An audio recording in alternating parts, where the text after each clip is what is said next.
everyone. Thank you for joining. So today for this second Effective Altruism Lausanne talk, we are welcoming Le, which is a researcher and scientific mediator at EPFL, and is also the president of Tournesol, which is going to present. And he also has a YouTube channel in French that does scientific talking and communication. I'll leave you.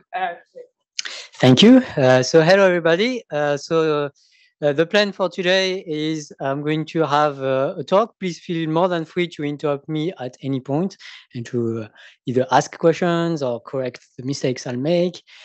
And then we'll have more actual discussion phase, I guess, where we can have like more in-depth questions or like less related questions. So the talk today is divided in two parts. So the first part is like 20 minutes about why there's a big problem and we need to solve it. And then 10 minutes on the solution to this problem and to saving the world and so on, which is Tournesol, of course. So let me start with the problem. So I'm going to apologize right now. This is not going to be very fun. It's going to be a bit depressing even, but I think it's really important that we acknowledge that there's a huge, huge problem. So the problem is information prioritization, as you might have guessed, and in particular, what information are promoted on a vastly enormous scale, either through classical medias, but today I'm going to focus more on social medias, in particular recommendation algorithms.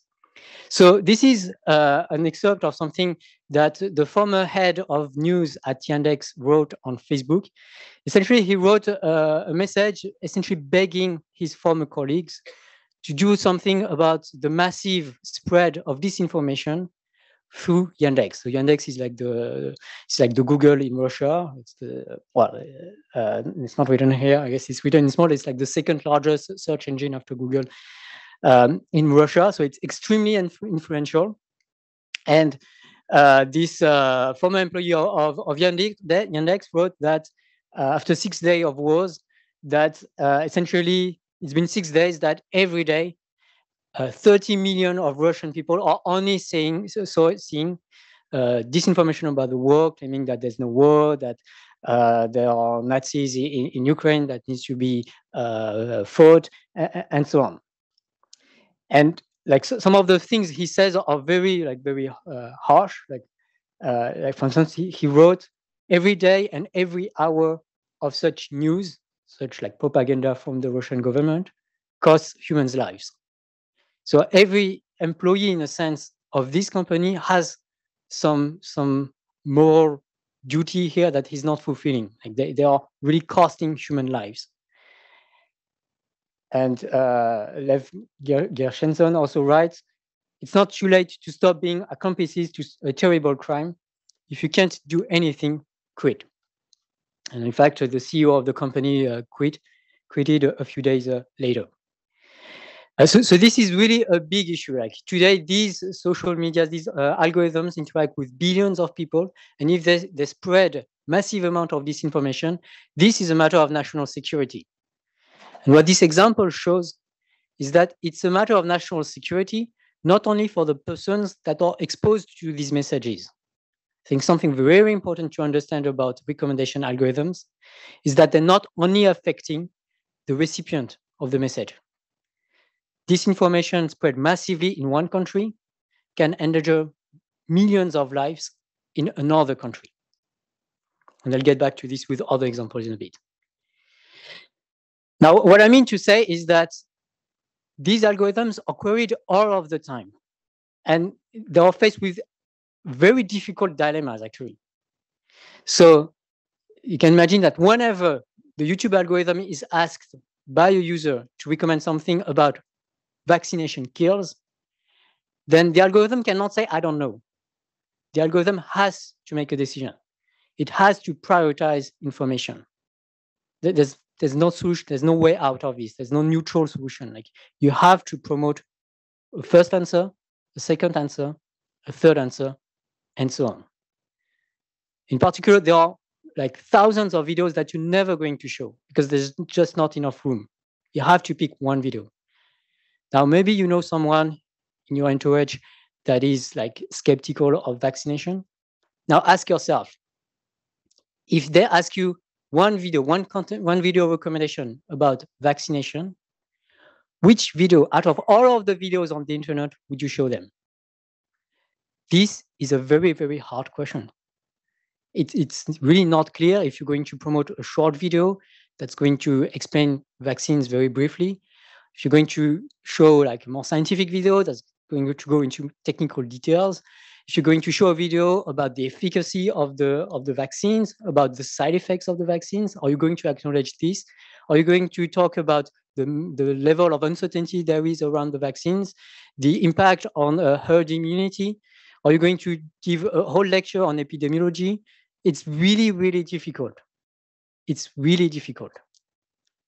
In fact, it's a question that, not exactly this one, but essentially it was a question that was asked to me by a friend of mine who's working at Google when I was begging him to promote like correct COVID videos at the beginning of the COVID pandemic. He said, yeah, sure, but which video? It's a very hard question. Very, very hard question. Now, another thing I mean to stress is that it's not only about false information. I think too often the discussion about information and misinformation and so on goes straight to false information or false news or fake news and so on. This is not the heart of the problem. The heart of the problem is information prioritization. Which information do you show first? Which information do you recommend constantly? Because as you can see here, it's very easy to mislead. If you speak French, sorry about that. It's very easy to mislead with perfectly factual information.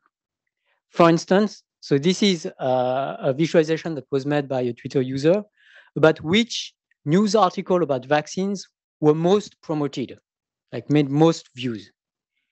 And what you see consistently is that these are the news that are going to tell stories about people for whom vaccination did not go well. And if you imagine yourself being exposed on a daily basis to such factual news, then it's easy to understand why you could become skeptical of the vaccines. Of course, the issue is that these examples are not representative. And of course, out of billions of people who have been vaccinated, there will be some people for whom there may be some troubling side effects, or maybe some people will die afterwards because, like, out of billions of people, even if they were not vaccinated, you have some death rate. So you should expect that some people will die after they got vaccines, maybe not because of the vaccine. And if you give a loop that focuses on these examples, then it's very easy to have the impression that vaccines are dangerous. The problem, I'm insisting on this, is not fake news, at least not only. The problem is news prioritization. What information should be shown first? And which ones are going to be drowned in an ocean, in a flood of all sorts of information? You cannot show everything. You have to select. So how do you select? Now, the problem is already hard enough as it is. But what makes it even worse is that there are known disinformation campaigns on the internet that are actively trying to promote disinformation and to prioritize misleading information. And it's important to measure the scale of this issue. So here's one metric we can look at. How many fake accounts did Facebook remove in 2020 and 2021 alone, in these 2 years? How many accounts do you think they removed? So I'm guessing here a lot of people know me and I talk about this all of the time. So please, if you know the answer, don't say it. But among the others, what do you think? What is the order of magnitude? Yeah. 50 million? Any other guess? Yeah. 100 million? Any other guess? Yeah. Billion? Any other guess? We've increased by one order of magnitude all of the time. So maybe the next one will be the right one. So the answer is 15 billion. In 2 years, 15 billion fake accounts. On Facebook, most accounts are fake. And this is twice the world population. Clearly, they cannot be all right. And so you have to imagine that this is Facebook. Facebook is really trying to have one person, one account. If you go to any other website, any other social media, especially Twitter or Reddit or TikTok or whatever, it's going to be a lot worse. So most of the accounts on the internet are fake. And most are probably controlled by huge disinformation campaigns that are trying to cause chaos. Now you ask, who? Well, imagine yourself, imagine you were a dictator of some authoritarian country. One of the biggest threats to your power is like the people asking for democracy. The best way for you to make sure that people will not ask for democracy is to make sure that things don't go right in democracies. And that's why there are huge disinformation campaigns that have been revealed, generated by countries like Russia or China, that are actively trying to cause chaos in democracies. A lot of the anti-vaccine movements have been, if not created, but at least vastly amplified by foreign powers. This is the scale of this issue. If you don't do anything, you're letting authoritarian countries control the information in democracies. This cannot go well. This is not going well. We have to do something about this, and this is urgent. Another feature of disinformation that I want to stress is that if you are an authoritarian dictator of a country, or if you are maybe a leader or a director in some private company, then one thing you will not like is people criticizing your country or your power or your company. And the best way for you to prevent these people from doing so is to harass them, to go after them. And there are many cases of this, including, especially, I guess, with the COVID pandemic and the vaccine debate. Many scientists who are defending vaccines online are being harassed, bullied, even threatened to death. Friends of mine, I know people like this. I have received threats or at least insults myself, and I have friends for whom it's going a lot worse. In many countries, it goes even beyond this. Like you can have sometimes, especially women journalists that are critical of, for instance, a regime that can be horribly harassed with threats of rapes and so on, and with deepfake pornography that are produced about them just to destabilize them and to make sure that they stop the criticisms.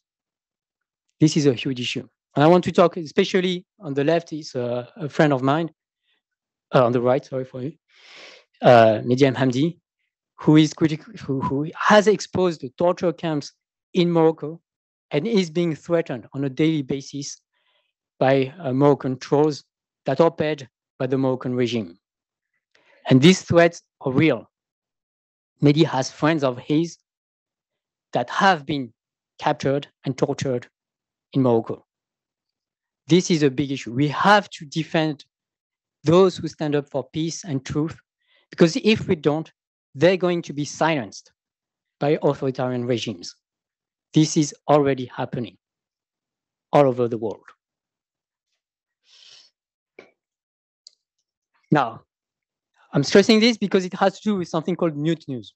So I don't know if you ever heard this expression, but a bigger issue, arguably, or at least that's what Mehdi thinks, a bigger issue than fake news is the problem of mute news.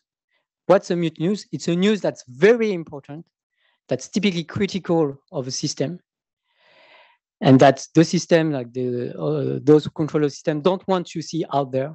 So they are trying to silence it.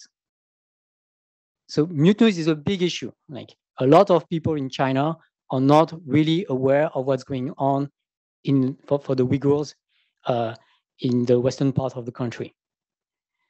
Same thing with Russia. Russia is trying to make the suffering of Ukrainians a mute news. Same thing with Facebook and Google.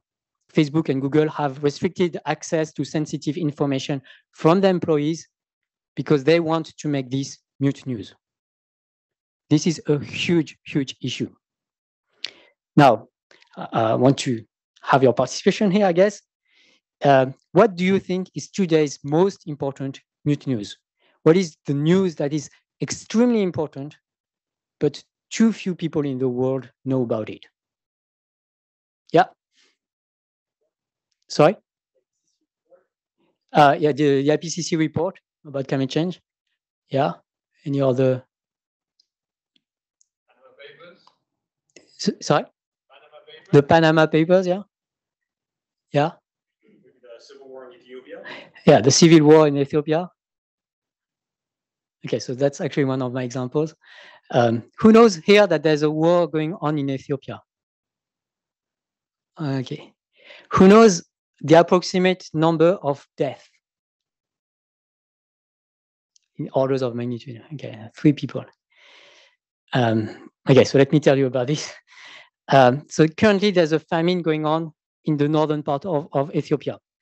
I know about this because like it's by accident, essentially, because there's this former employee of Google who has been laid off, Timi Gobu, and I happen to follow her because of AI ethics.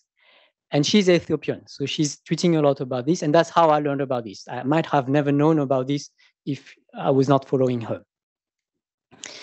So what's going on in Ethiopia? Essentially, hate speech has been amplified massively, and Timi Gobu is harassed horribly by the Ethiopian trolls that probably work for the Ethiopian regime. So the situation over there is horrible, like, and it's like the president of Ethiopia won the Nobel Prize for Peace in 2019. Everything was going well in 2019. And then things went horribly wrong at the end of 2020, essentially. And in particular, there's this northern community called the Tigray that has been regarded as the issue of Ethiopia. And there has been massive amounts of hate speech and calls to genocides to murder them. There have been an estimated number of 500,000 deaths. 500,000 deaths. This is like the biggest ongoing genocide. And it's getting worse. It's getting worse because people in this region are being under siege and they don't have access to food and drugs. They are dying of famines and of diseases. This is the worst thing happening currently on Earth, to my knowledge. It's really, really horrible. And nobody cares. Like nobody is, like hardly anyone is even aware of this issue. That's how bad the current prioritization of information is. We don't know about the worst things that are happening on Earth.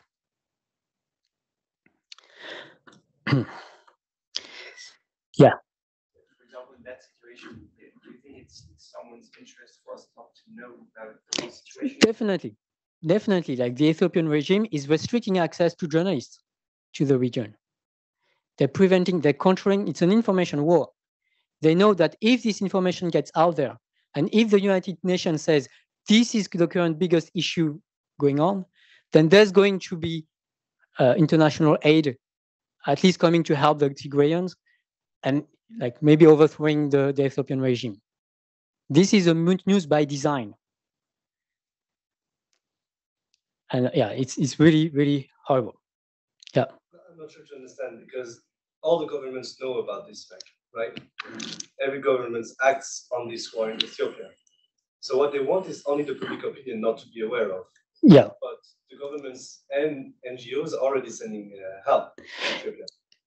Yeah, so there are like some, like, I mean, not all, like, if you're a government, then your attention is limited. You see a war going on in Ukraine, you focus on Ukraine. You see your population care about what's going on in Ukraine, you focus all the more on Ukraine. Well, that's true, but you have different departments. You have African departments that take care of Ethiopia and the others that take care of Ukraine. So you have more money going to the Ukraine right now, but you still have people taking care of the Ethiopian. Yeah. So if you generalize over all the wars that are right now, you anyway cannot do act upon all of them. Yeah, definitely. But this is the one that has orders of magnitude more deaths than any other war going on right now. It's definitely further away from Ukraine, but mostly people care less. And it's, again, by design.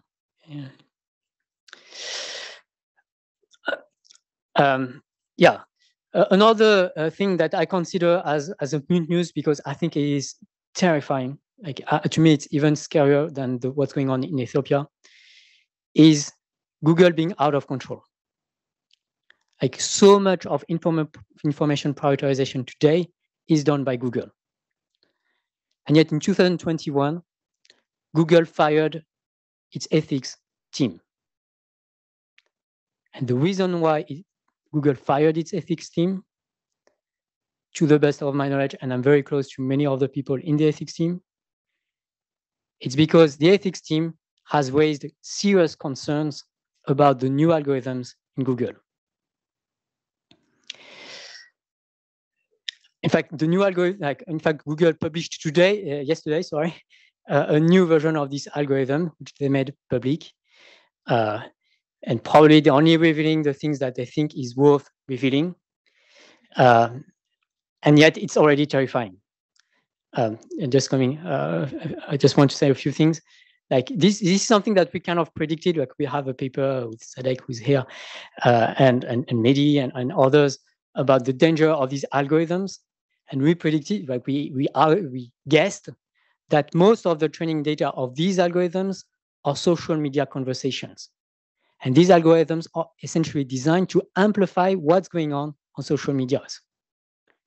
We call that on social medias, most accounts are fake.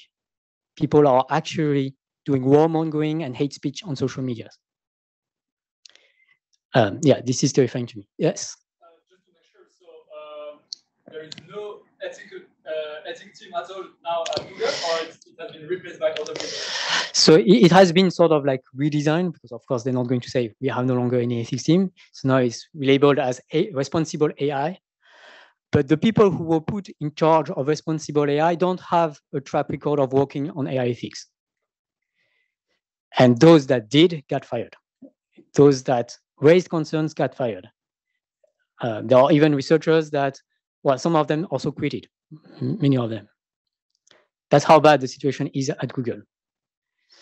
Actually, one thing I can say is that I currently have 2 papers under approval in Google. Well, yes, I used to have, because like we worked with a Google employee, and Mehdi Hamdi, and the papers have been put on hold for 10 months and 6 months.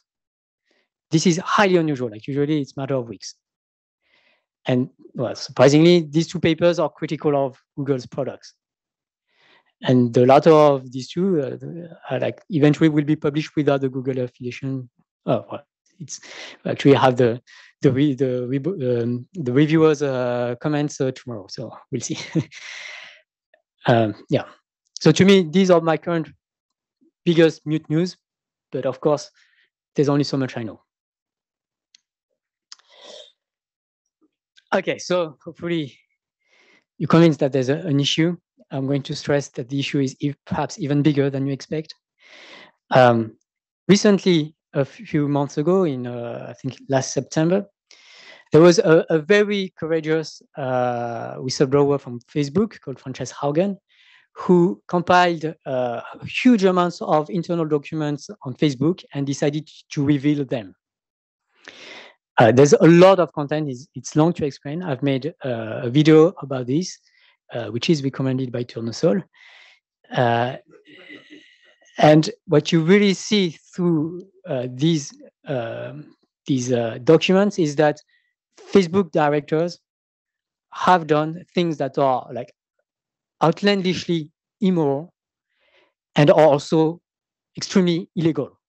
So we're talking here about human trafficking, sex trafficking, like helping, like contributing to capturing women, deporting them to other countries, and using them as slaves. And Facebook knew about this. And Facebook did nowhere near enough to stop this.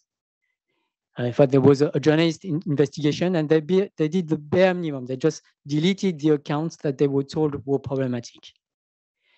And then there was a story about Apple being like, what's going on here? And Apple threatening Facebook, if you don't actually do something, that maybe will remove you from the Apple Store. And then Facebook did something. Like you had to have the threat of being removed from the Apple Store, not the new journalist threat for Facebook to actually do something. There's a lot more. It's a lot more than this. There's also a story about the recommendation algorithm that was changed in 2018 to make more engagement and more revenues for the company.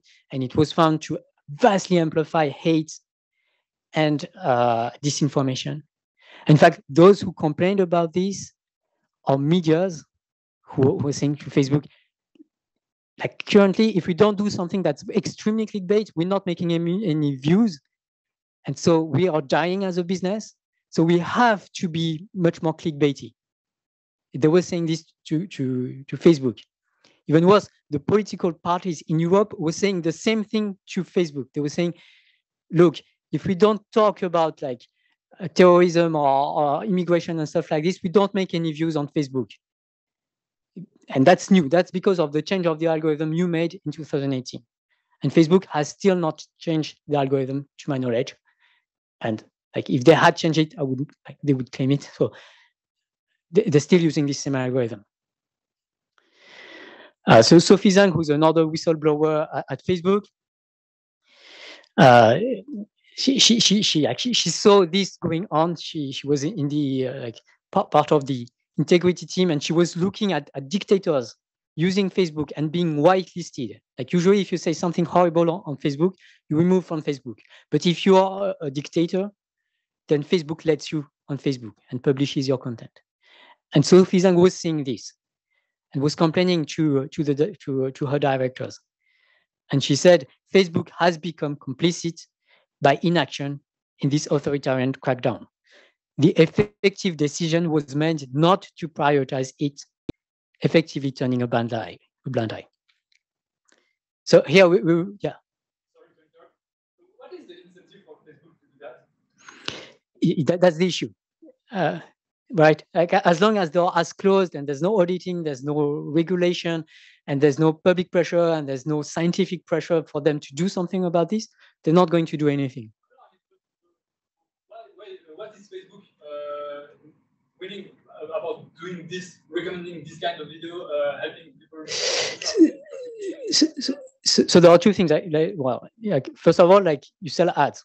Like people that are doing human trafficking on Facebook are seeing ads on Facebook, and you have extracts of people from Facebook. I guess I heard a journalist talking about this, but like you have transcripts of people discussing this and protecting the buyers of the slaves, saying we don't want to annoy them too much. And the other thing is that it costs money. If you want to fight this, you need hundreds, thousands, tens of thousands of employees probably to fight all of this. Facebook is not putting this money on this. Facebook is putting the same amount of money, but on some other projects like the metaverse.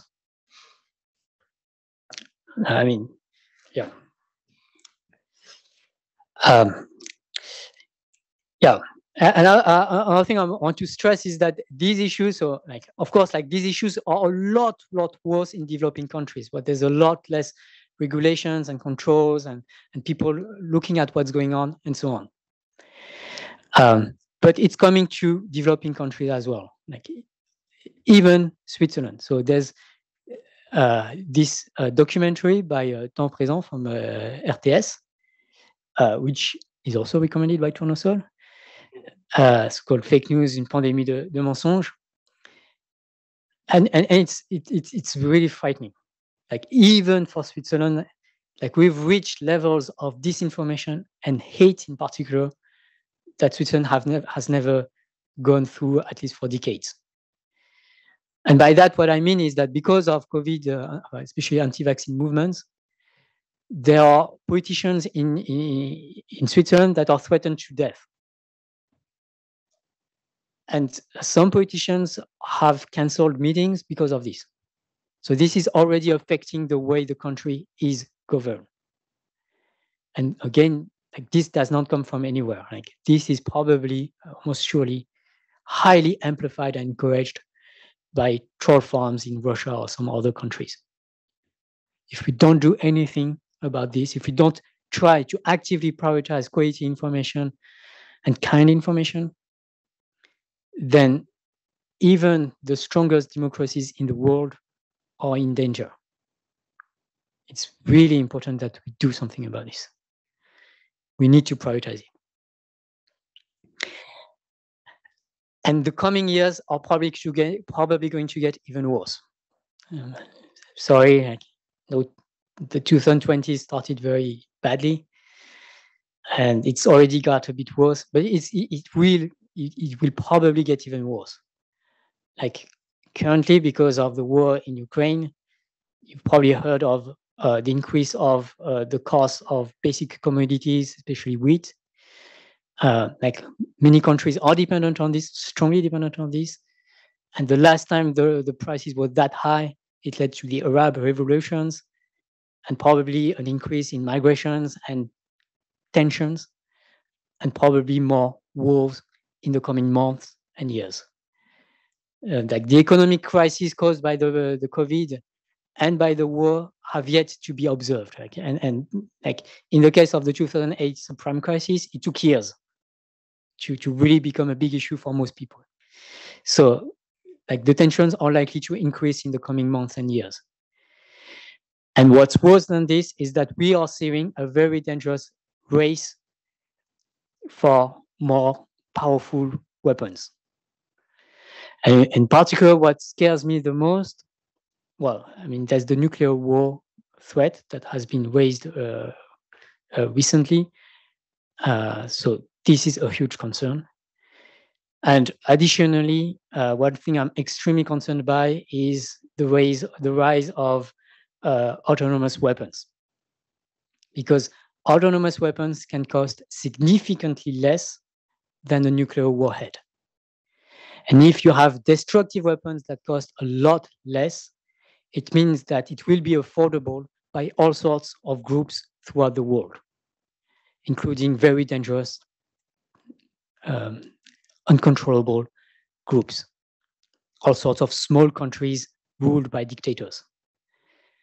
As long as we still have wars going on, when these weapons of mass destructions, affordable weapons of mass destructions are out there, it's going to be a very dangerous world. Like, the democratization of very dangerous weapons is extremely dangerous in an unstable world. And unfortunately, the world is currently extremely unstable. So I'm very sorry for the mood. But we need to care a lot more. We need to prioritize the issue of information prioritization a lot more. This means that whenever Google fires its ethics team, or whenever there's a next ethics researcher at Google that says, oh, this is enough for me, I cannot do anything anymore at Google, which will happen, then we need to care a lot more about this. Like, it is really important, especially the scientific community in artificial intelligence needs to care a lot more about this. Like, right now, like, we're not caring enough about this. Like, yesterday, Google tweeted about the new algorithm, and the tweets by Google or by Jeff Dean, the director of research at Google, got orders of magnitude more likes and retweets than all of the tweets that criticized the dangerousness of these algorithms, which are clear. This is really not okay. Like, we have to stop working on, especially, performance of machine learning algorithms, because as long as we celebrating this, more and more dangerous, unsecure algorithms are going to be deployed, as is already the case. And I want to say a few words about effective altruism in particular, because for the last 2 years, I've stopped supporting effective altruism because they did not care enough about this issue. And that was a huge issue to me. Like, I have gone into a lot of debate with them. And in fact, it's even worse than this. So historically, effective altruism has been supporting a lot an entity called OpenAI. And OpenAI has been behaving extremely dangerously over the last 2 years. And effective altruism has yet to reject OpenAI as a safe entity. Yeah. Do you have any examples of such dangerous behaviors from OpenAI? Yeah, so the big danger of OpenAI is that they released and they commercialized an unsafe algorithm, GPT-3. It took a few weeks for other people to say, look, whenever I prompt it with Muslims, it talks about terrorism. This is hate speech amplification at massive scales. GPT-3 is currently producing 1 billion words per day. And Google's algorithm is probably trained on these billion words, among others. And this also gives a tool to people who actually produce hate speech and want to harass critics to do this much more effectively. And it has been shown to be used. For instance, there's an application called TechFog used by the Indian BJP, so the far-right party in India. Yeah, so this is an issue. But the bigger issue still is that OpenAI is accelerating research on unsecure algorithms. Like, there's currently a race for ever bigger algorithms.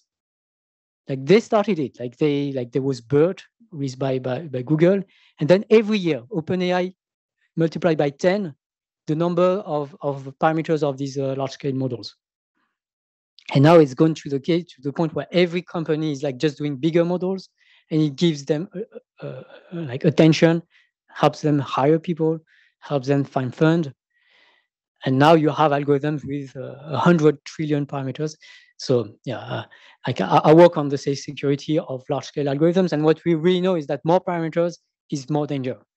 If you're a software developer here, it's very easy to understand. If you have an algorithm with more lines of code, you have more vulnerabilities. It's just as simple as this. Yeah, so that's why OpenAI is, I think, extremely dangerous. And they're not doing nearly enough in ISFT research. So do you have maybe any easy way of controlling bigger algorithms? Because obviously some of these algorithms might be very useful. I'm thinking of AlphaFold, obviously. And obviously Yeah. it also requires large. So are there any criteria to just determine what is unsecure research about machine learning? Yeah, so it's going to be in my slide in a few moments, but there's an excellent video recently in French by Monsieur Phi about something called the vulnerable world hypothesis, which is a paper by Nick Bostrom. So the vulnerable world hypothesis essentially says that as you discover more and more powerful technologies, you run more and more the risk that one of these technologies is going to be extremely dangerous. Think about, for instance, the nuclear weapon, if it was easy to produce. In fact, there's even a story about this, like in the 1990s, there was a research group in Australia that started to discover that you could enrich uranium, which is like the critical phase to produce these weapons, using lasers, like much more effectively, much less costly, and much less detectable. Like, this is extremely dangerous, because then if it's that easy, then any country in the world can have its nuclear weapon, including terrorists, small groups, dictators, and so on.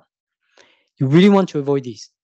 And the more we're pushing research in AI, the more we're making it easy to discover, like, for instance, the next like very dangerously crafted virus. Like, if anyone can create a very dangerous virus in their home, it's very, very dangerous.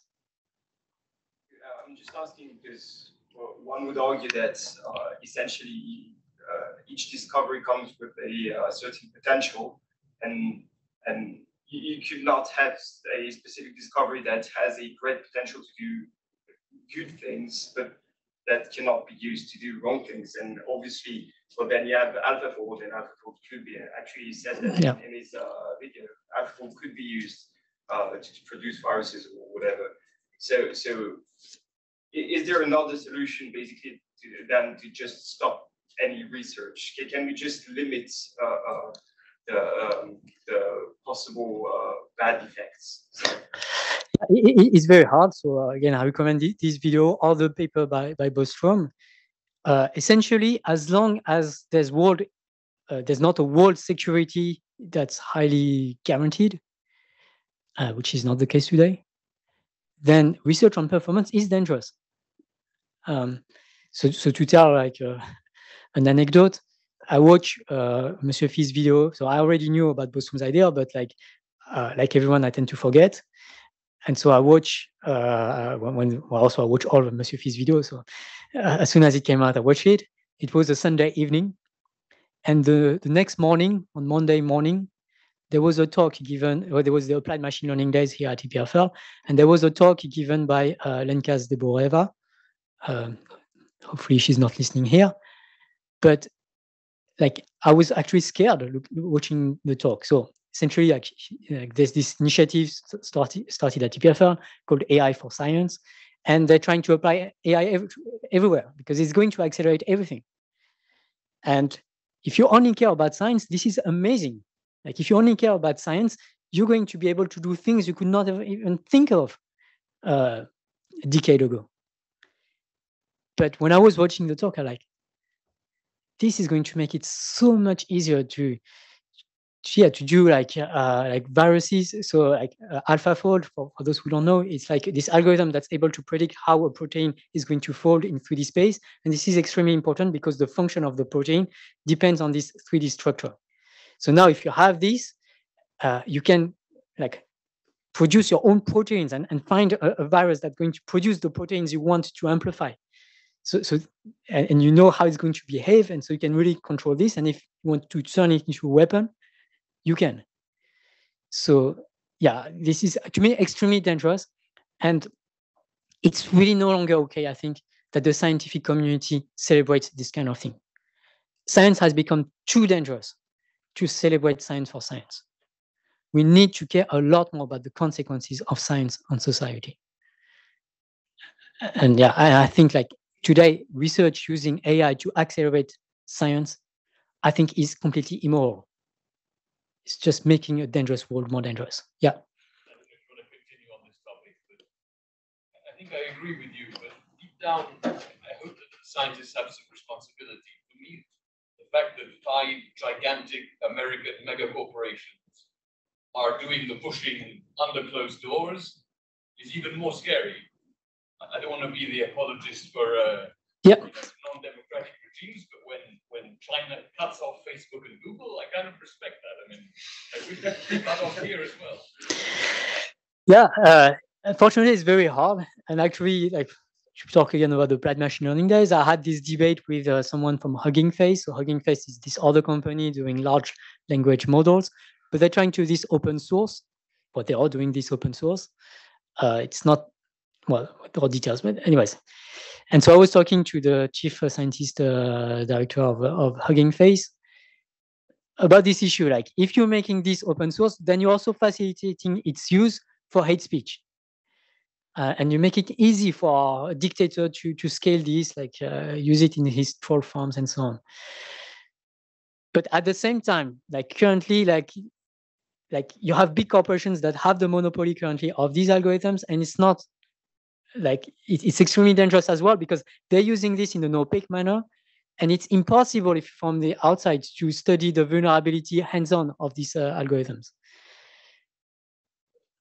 Yeah, we found ourselves in a tough situation, and I'd say like we were just really way too late. Like should have been worried about, like, terrified by this like 10 years ago. So especially social media, I think.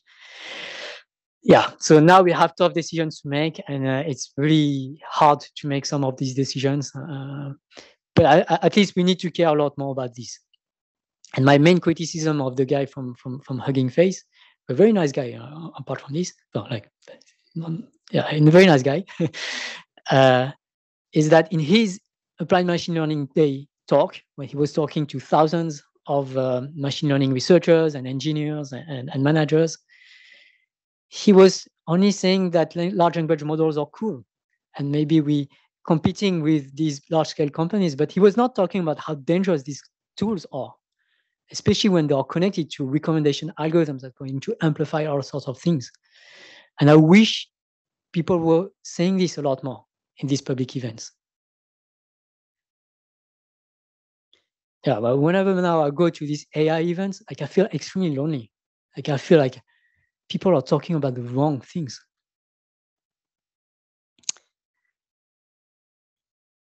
Sorry, so that was depressing. Now I'm going to lift the mood up, hopefully.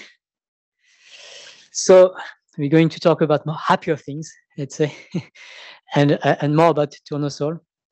So I want to share with you the vision that we had in our 2019 book 3 years ago, where we imagine what could be an actually beneficial algorithm, like something that was actually trying to care about the world, protect people from wars, and making the world safer. So we wrote, I'm just going to read.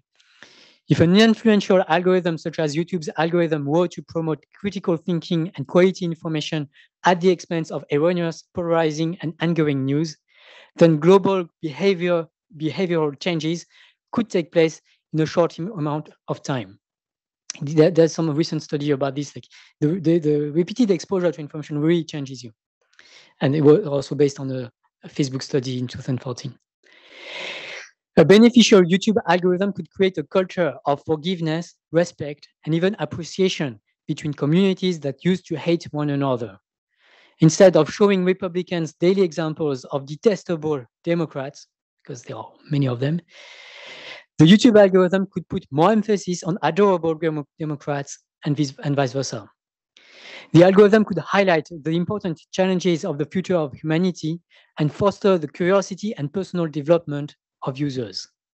The algorithm could accompany cases of depression and connect those who suffer from loneliness. If made beneficial, the YouTube recommendation algorithm could help billions of users to be happier, more caring, and more informed. So this is the vision I hope we urgently need to move towards too. And I think we all have a responsibility trying to nudge everything, all of universities, all of research, all of engineers, and all of companies as much as you can towards this direction. Yeah.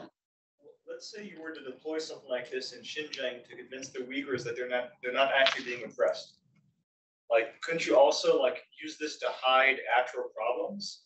So that's why also it's like combating mute news and promoting important information. It's all about information prioritization and doing it better. Maybe there's the word important that I should have highlighted somewhere. Yeah. I have a strong criticism, which is, will this maximize shareholder value?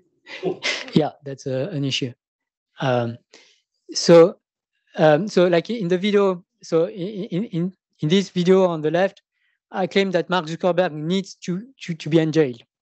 This is not like a hand wavy. Like there's a former investor of Facebook, I think Roger is his first name, McNamee, who claims that there are several charges for which he could be in jail.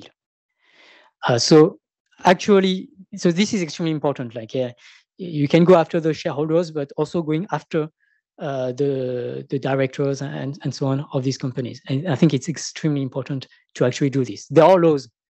In this case, there are laws, and they just need to be applied. Maybe there needs new laws and so on for other cases, but at least let's apply the laws that exist. Yeah. Maybe just a question about the slide about the next one. Yeah, exactly. This one. Is it your opinion, or is it based on some back the fact that you think that if the YouTube algorithm is different, it will change how the society is. Is it your faith that tells you that? Oh yeah, so there's a lot of wishful thinking, but it's also based on. So there's an experiment by Facebook in 2014 where what they did is they removed 10. So like they took different sets of users. For one of the users, they didn't do anything. For another group, they removed 10% of the negative posts. 10% is very, very small. Like you don't notice it. Like, and for another set of users, they removed 10% of the happier or positive posts. And they did it for, I think it was a few weeks. I'm not sure exactly of the day. 2 weeks. So for 2 weeks. 2 weeks is like very small. Like there's for 2 weeks, a minimal action like this, and they already observed effects after 2 weeks. Small effects, tiny effects, but given the experience, what else can you expect? Yeah. So before going to the solution phase, just to clear you on the problem. Yeah. So I heard about this experiment. I think like that's highly shared, but that's 214. That was not a real scientific experiment, and I wonder what is the literature on this topic. And yeah. Can we try to quantify how urgent is this problem compared in metrics that can be compared to other issues? Yeah, so it's very hard to do studies about this, because if you want to do studies about this, it has to be repeated exposure for a long period. So it costs money. And also you need to have access to a large number of people. So, but interestingly, a few days ago, I saw a new study that was paying Republicans that usually watch Fox News, and they were paying them like some amount of money to watch CNN or something like this. I don't remember which one. And they did it like, and they had to watch CNN or something like this at least 7 hours per week for 4 weeks. And they observed like changes in people's views. So that's the best kind of evidence I have recently I can share. It hasn't been peer reviewed. Yeah. Like, you know, like you have to be skeptical of this kind of studies, because it's easy to have gaps and holes in these things. And like there's a lot of literature that's pretty bad. Like using p-values and stuff like that. I'm not going to go into this. Yeah. The same thing, but it's from CNN to Fox News. They planned to, but they didn't have enough money. Yes. Sorry, it's me again. But I find this vision beautiful. It's fantastic. But don't you think that it would make a platform a wonderful, caring environment, but wouldn't the platform that doesn't implement this generate more views and yeah. more addictive, dangerous behavior? Yeah, that's definitely a big concern. And you see like this deplatformization already happening, especially when some former president of the United States, who shall be named nameless, is creating their own platforms and drawing all of the people with him. Fortunately, not that many people, but so this is definitely a concern, and that's why I think you need some like. It's very hard, but ideally you need some global governance on all of these matters.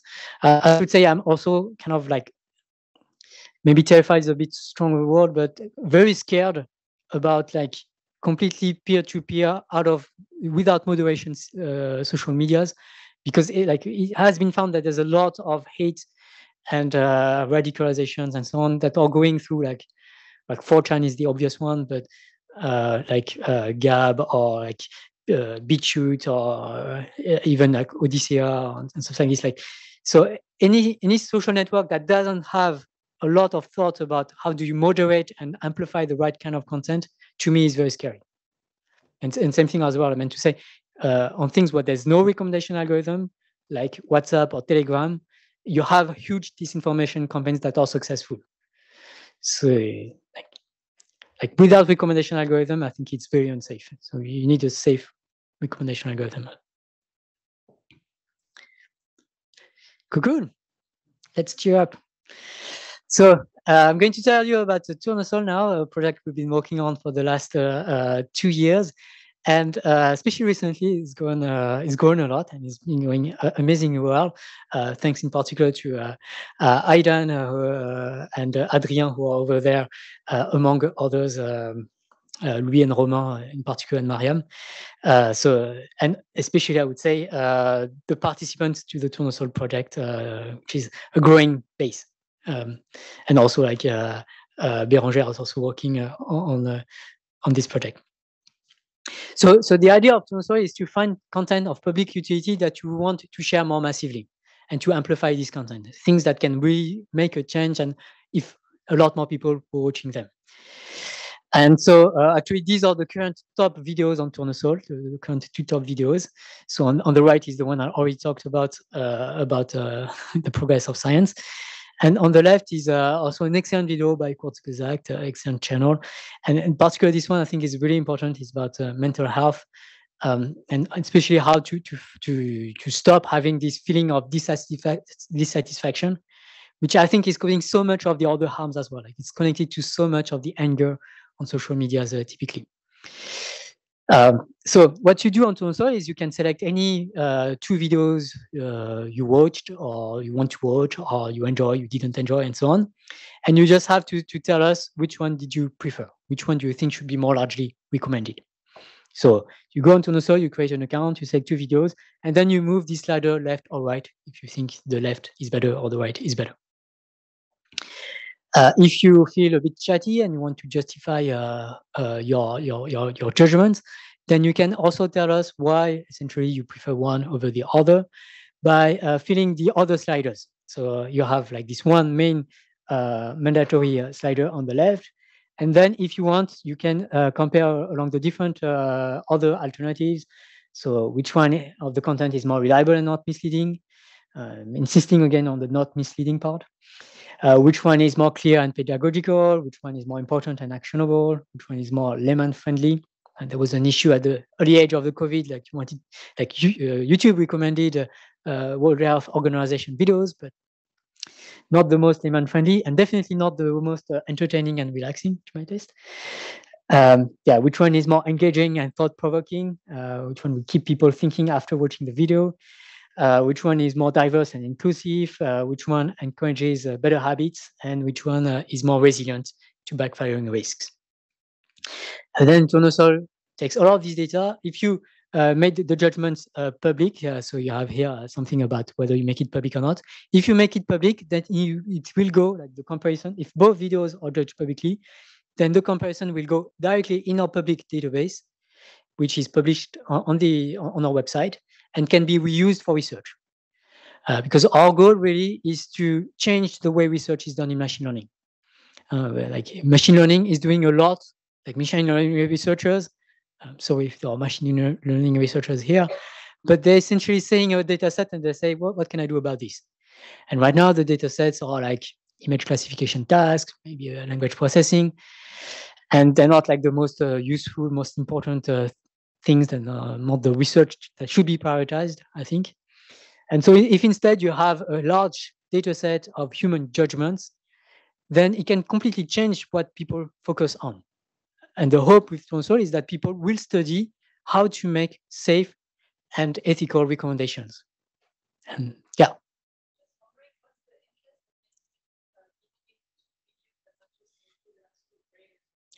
Yeah, so we believed, based on readings in psychology, or like also in like personal feelings, that when you compare video, you give much more reliable judgments.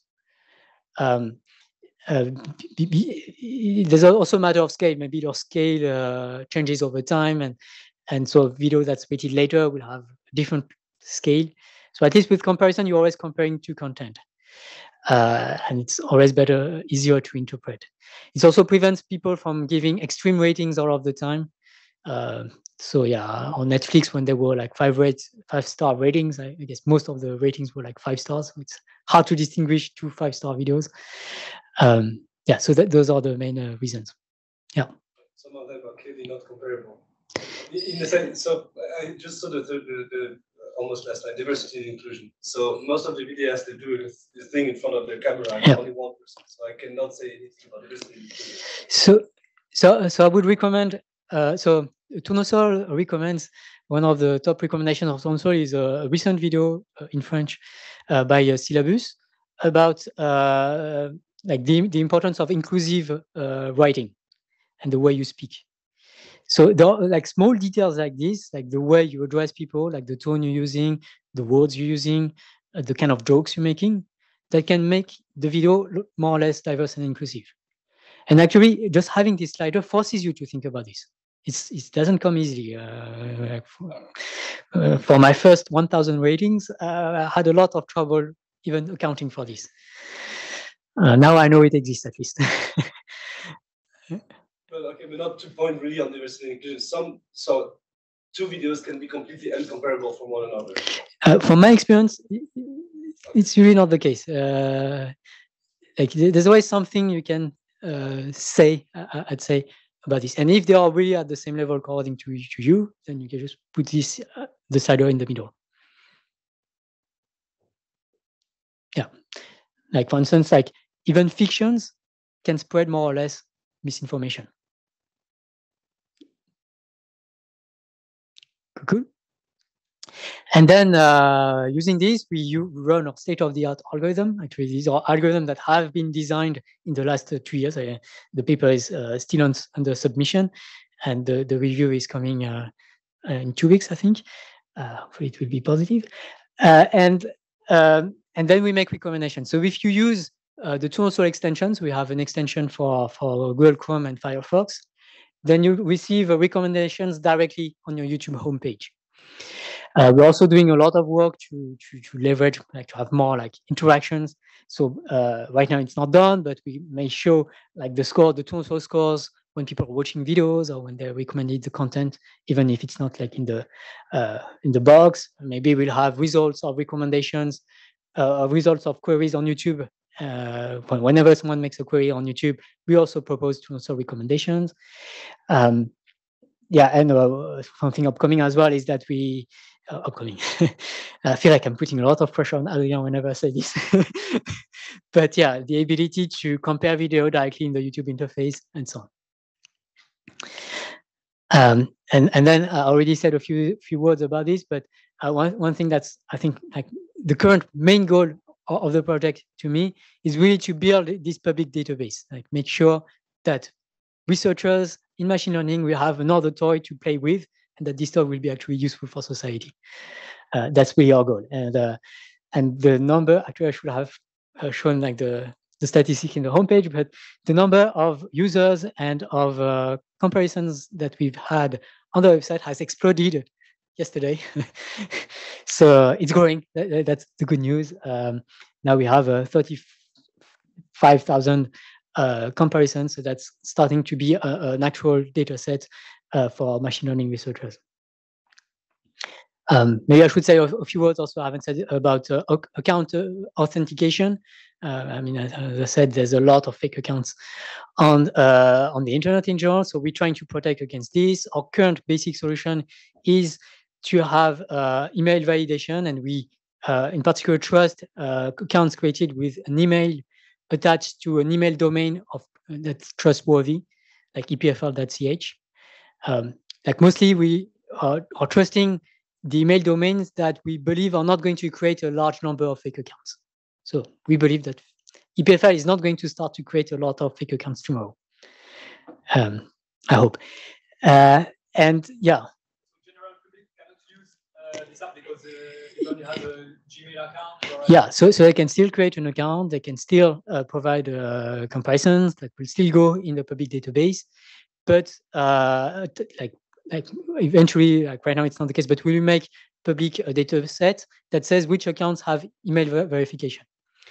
And then for the algorithm itself, the voting rights depends on whether you are certified, like email certified or not.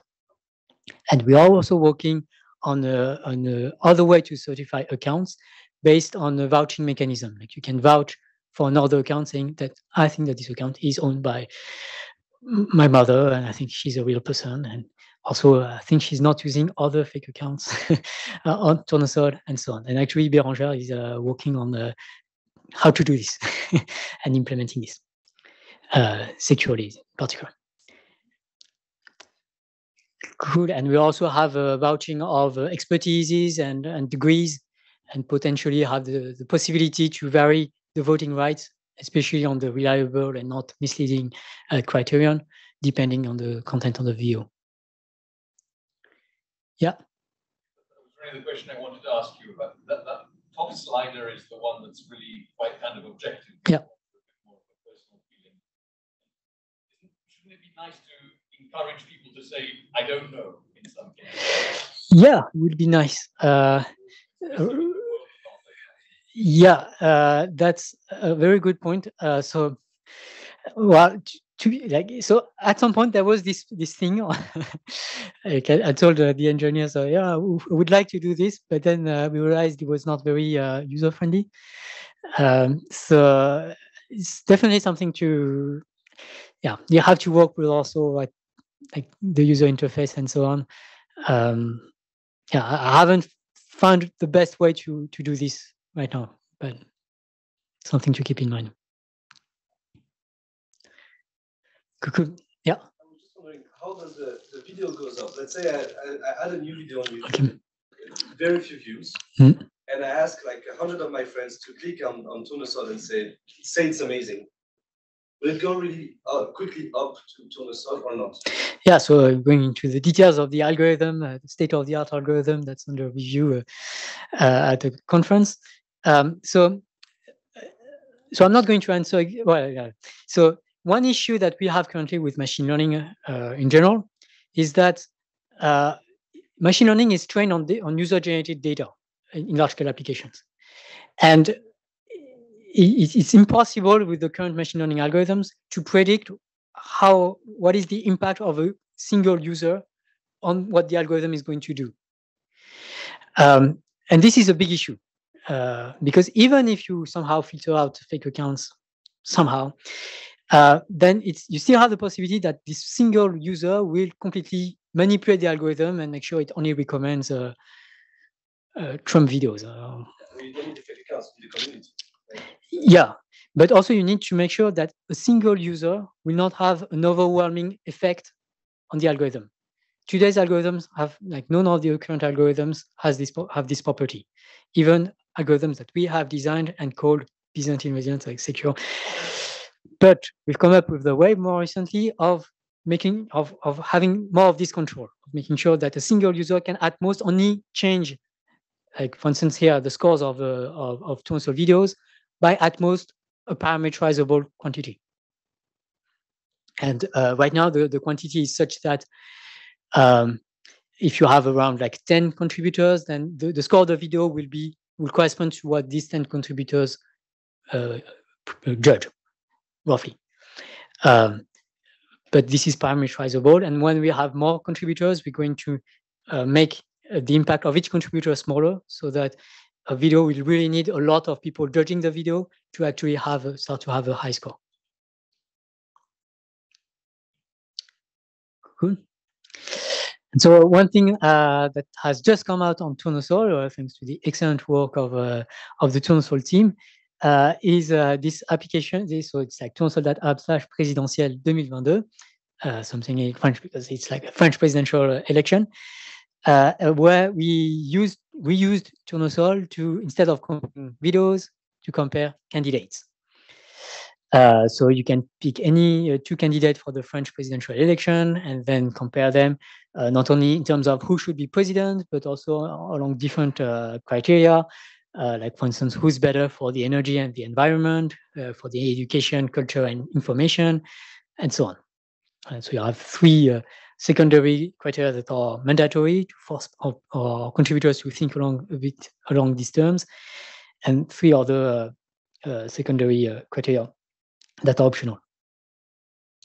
And some of the things that are cool that we can do with this is to estimate what are the things that you care about. Like you feel a lot of comparisons like this, and then we can estimate what are the things that you care about by essentially looking at the correlation between the main criterion and the other criteria in your judgments. And so what I found out using this, because I'm also a user, is that it seems that what I care most about these days is international politics. Yeah, as you have guessed, I'm a bit terrified about what's going on, so I care a lot about this, but also about health and well-being, education, culture, and information, and less about other things. Another cool thing that you can do is to look at so your ranking of the candidates based on your judgments, according to, well, here is the main criterion, so who should be president. So apparently I like Anne Hidalgo. But another thing that's cool is that you can switch to other criteria and see, according to all the other criteria, what you think, who you think is should be president. And so a fun fact that I discovered by looking at my data is that actually I don't like Anne Hidalgo on any criterion in particular. She's never my favorite candidate on any criterion. So I'm not in love with her. I'm not like amazing. She's doing everything perfect. It's just a good compromise, apparently, according to when I consider all of the criteria. And I really hope that this way of thinking also can maybe like detach a bit more. Of course, like in practice, it matters the charisma and also like whether the person tends to be honest and trustworthy matters. But here I was, I guess, more judging the programs, and I find it interesting to just more like look at the program and try to detach from the individual. Yeah. Do you think it's a good tool I should recommend to my friends that are hesitating who? Yes.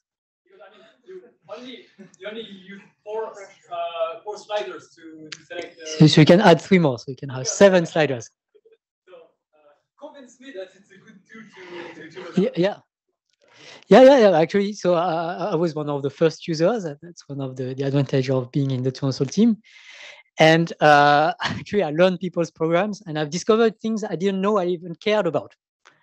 So, for instance, I discovered that many candidates have expressed themselves on mental health issues. And in particular, I was very surprised to learn that Valérie Pécresse wants to create the equivalent of the Institute of Cancer, but for mental health. So she did gain a few points along this criterion. I think she's pretty well ranked according to my rating along this criteria. Not extremely well ranked, because also discovered like some of the candidates wants to make the patents for the COVID-19 vaccines free. And so, yeah, those also gain a few points in my rankings. So, yeah, I've learned a lot by doing this. Yeah. I think I've misunderstood what you're asking people to do here. Are you asking them to score the programs that they've read on left and right? Or it's just you look at the picture and you see how you feel? Yeah, so that's it's very hard to control what people are doing on the platform, you know. So here you have an option. When you click on it, it opens links to French medias where you can see people's programs. So if people are motivated, they can click on this and look at the programs. That's what I did. But I think from our data, we can tell that many people took 1 minute to make their decision. So probably they didn't go through all of the details. How long they spent on the platform? We did actually, but we have the data. Yeah. Do you think that this algorithm will just converge on some sort of, not just for this political thing, but in general, just converge on some sort of centrist, or we should listen to both sides argument, So one thing I found interesting from my experience is that it actually breaks a lot of the left-right line to me. Along many of the criteria, like the ranking changes a lot, so it's not extremely consistent in terms of left-right. And there are different topics. So there are certain topics where like it's clearly left-right. Like for instance, like one of them is it's optional. It's like diversity and inclusion, or something. Solidarité, I don't remember the other one. Well, like you really feel like left people versus right people. Like this is extremely clear. You do feel this as well, like labor and economy. You feel like the left-right tension. But energy and environment, you feel it like it's a bit more messy. Political, like international policy, also it's like a bit messy. So yeah, I found it interesting, at least. Yeah. Yeah, if I had a sort of mathematical question, how does it? Can it be related somehow to the condensable? It's not like moving average of this. Yeah. So, well, there's no straightforward link. That's one thing I can say. But the overall scheme based on comparisons has connections with all sorts of things. So, for instance, the ELO system in chess has a similar like principles. And I think it's interesting research to try to find what's the best. So typically, here one of the things I can talk a bit technically. One of the limitations that we have is also like we don't have a lot of machines. In fact, until yesterday, we only had one machine with 2 cores to do all of the computations of Tournesol. And sometimes the computation took 1 hour, maybe half an hour. Like it started to be big. And so if you have more users, at some point, we cannot handle this. So we had to design very fast algorithms. So that was one of the constraints.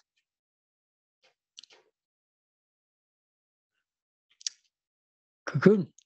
So now I can conclude. So one thing I mean to say is to stress is that hopefully I've convinced you that there's a big issue and there's something we can do about this. So maybe you've heard that in effective altruism, like causes tend to be judged based on 3 criteria, like the importance of the criterion. So how many people, how much well-being can be obtained by tackling this problem. So hopefully I've convinced you that this is an extremely important issue.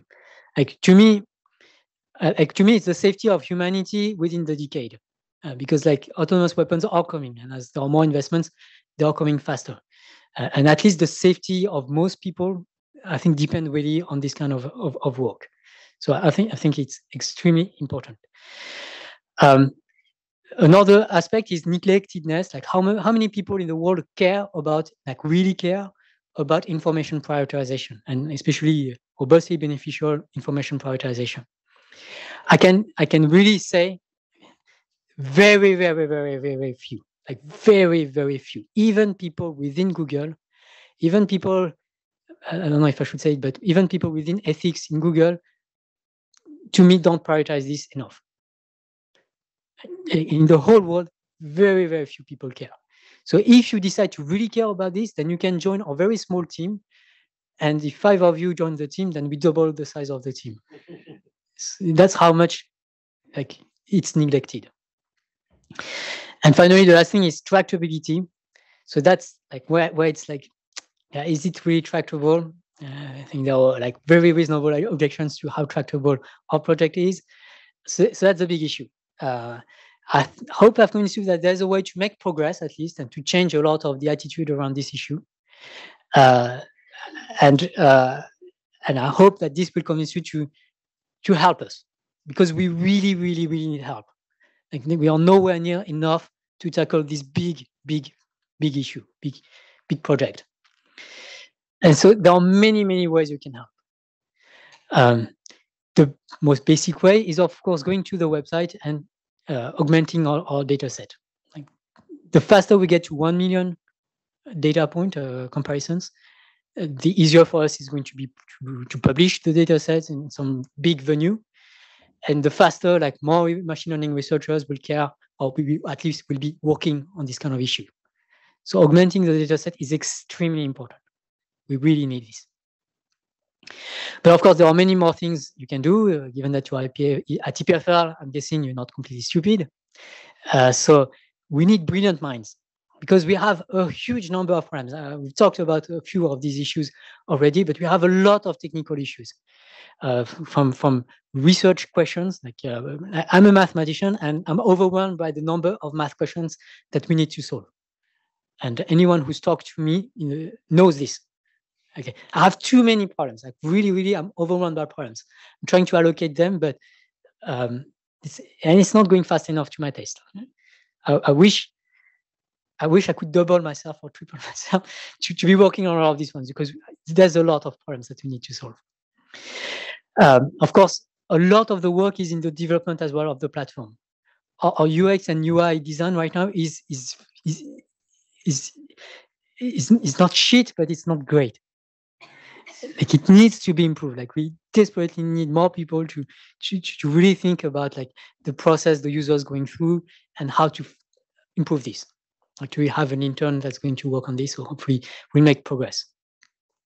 But yeah, on the development side, there's a lot of tasks. There's so many functionalities that are begging to be there on Tournesol, and we just don't have the manpower currently to develop them.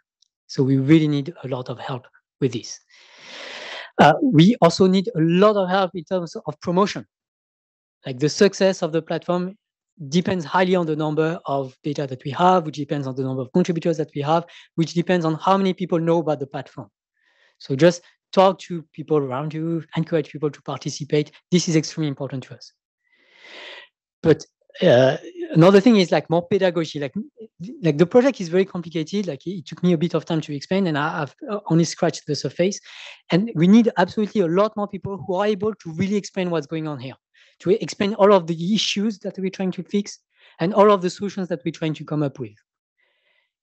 There's a lot of questions. So we have a Discord, and there's a lot of new questions coming up on the Discord, and we don't have the time to deal with all of the questions.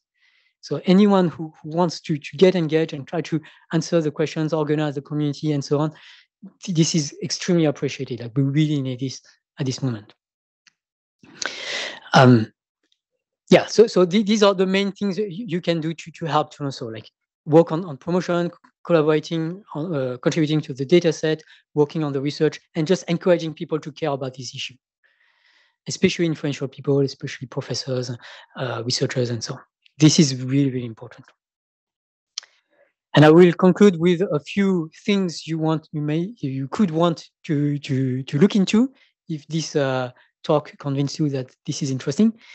So there's the book that we wrote, Le Fabuleux Chantier, which is getting a bit old because it was written before Tournesol was created. So there's a lot of things lacking in this book. We hope to come up with a new edition of this. Similarly, we have an English version.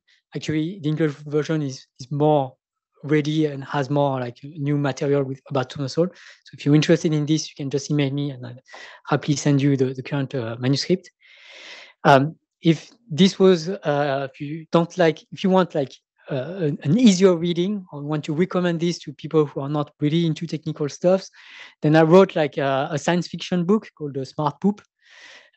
It's supposed to be funny. Yeah, you can recommend it to people who laugh easily. Hopefully they will appreciate it.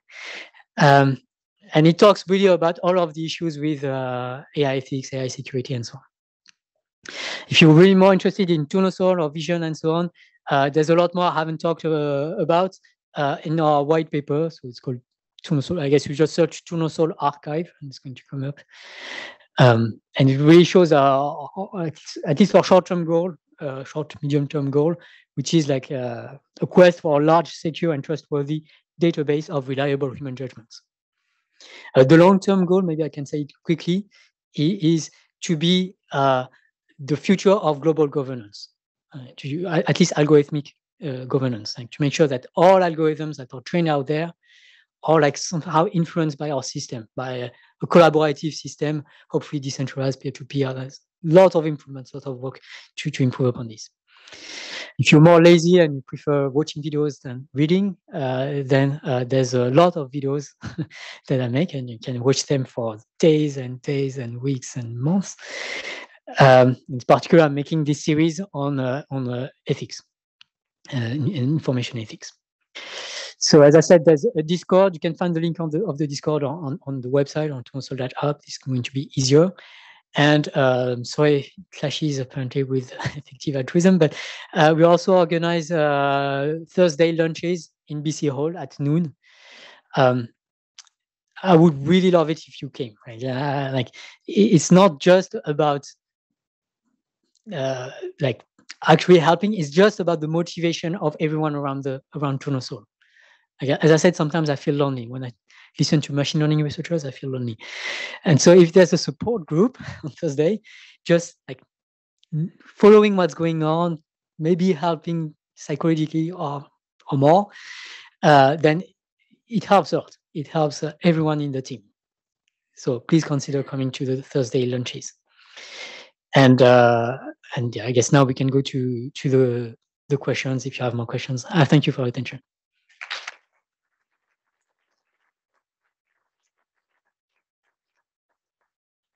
Very much, Lee. It's already 8:30. There's 3 questions that have been asked during the talk, so I'm going to ask them if you can answer them rather quickly, maybe.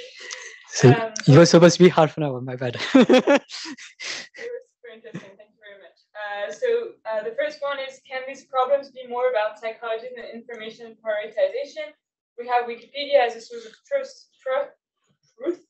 but prefer other information. Yeah, so Wikipedia is not entertaining and relaxing. It's not always clear and pedagogical. But it's pedagogical. It's not always layman friendly. It's not always thought-provoking. So there's a lot of improvements should be done upon Wikipedia. But it is a matter of psychology, and one of the challenges of Tournesol is that it's extremely pluridisciplinary. Like you really need to understand what people understand from the videos, but also how people judge the different videos with different content. And I think there's exciting research to be done, and I talked to a few psychologists about this. I would say also there's a lot of social sciences in general, but sociology about this. And we have one of the main contributor to the design of the project is a sociologist. Can you think of economic incentives that will make YouTube or Facebook promote what Tournesol promotes? Yeah, it's very hard to think about economical incentives. I would go more with legal incentives, like if you don't do this, you go to jail, and also like scientific pressure. So there's currently a battle between employees in these companies and the directions, and that are also influenced by the shareholders, the legal teams, the PR teams, and so on. So it's like you have to think of these entities as made of all sorts of components, and the different components want different things. And so you really need to work through this to see what are the best buttons to push, where you should try to have legal actions, where you should have public pressure actions. And in particular, I think like scientists and engineers have a key role to play in these companies. And we should put pressure, social pressure on them. And the last question, sorry for the ones that have put question after, we'll have time to discuss quickly afterwards, we have some snacks. So the last one that has been asked during the talk is hate and fear most easy emotion for capitalization? I would assume so. Are you aware of any data and how universal this is, like economical, cultural factors? Yeah. So there was a study in 2012 by Milkman and Bear something about like how hate and anger are more engaging. So there's a great video by CGP Gray called "This Video Will Make You Angry" about this. So I guess that's only one study. The thing that's a lot more compelling is to see what Facebook did. So one thing that Facebook did is they made sure that the angry button, so when you like a content on Facebook, you can say angry or just thumbs up or happy or heart and so on. The angry button counts as 5 likes. So it's hard-coded and it's by design.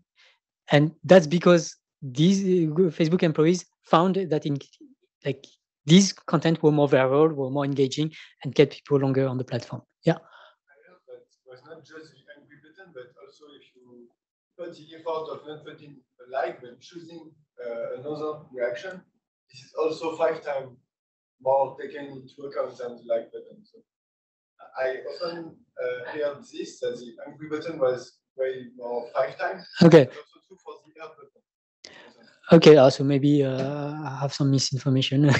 So it comes from a paper from an article from Wall Street Journal, so which was like covering the Facebook files. So I don't.